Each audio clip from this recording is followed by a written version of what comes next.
तालुक्यातील बस्सरगे येथे पंचायत समितीचे माजी सदस्य बाळेश नाईक यांच्या नेतृत्वाखाली आयोजित करण्यात आलेल्या सुदृढ बैलजोडी स्पर्धेला उत्स्फूर्त प्रतिसाद मिळाला।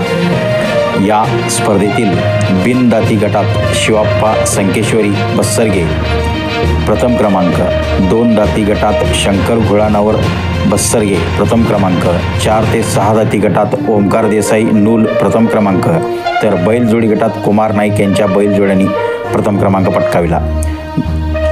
या स्पर्धेत एकूण 40हून अधिक बैलजोड्यांनी सहभाग घेतला होता। या स्पर्धेचा विविध गटातील सविस्तर निकाल असा: बिनदाती गट शिवाप्पा संकेश्वरी बस्सरगे, गजानन घोडके खंदाळ, प्रदीप गोईलकर नूल, विजय सेरवी हलकर्णी।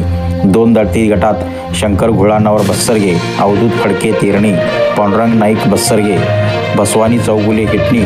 4 ते 6 दाती गटात ओमकार देसाई नूल, धनाजी जाधव नूल, प्रकाश जाधव नूल, गंगाराम कुराडे नूल, तर बैलजोडी गटात कुमार नाईक, बाळासाहेब कदम, भारत टिळे, उदयकुमार चरळी यांच्या बैलजोड्यांनी यश मिळवले। या स्पर्धेचे उद्घाटन प्रांताधिकारी एकनाथ काळबांडे, उपविभागीय पोलीस अधिकारी रामदास इंगवले यांच्या हस्ते करण्यात आले। स्पर्धेतील सर्व विजेत्या बैलजोड्यांच्या मालकांना माजी आमदार राजेश पाटील यांच्या हस्ते सन्मान चिन्ह, ढाल, निशाण व रोख स्वरूपात बक्षीस वितरण करण्यात आले।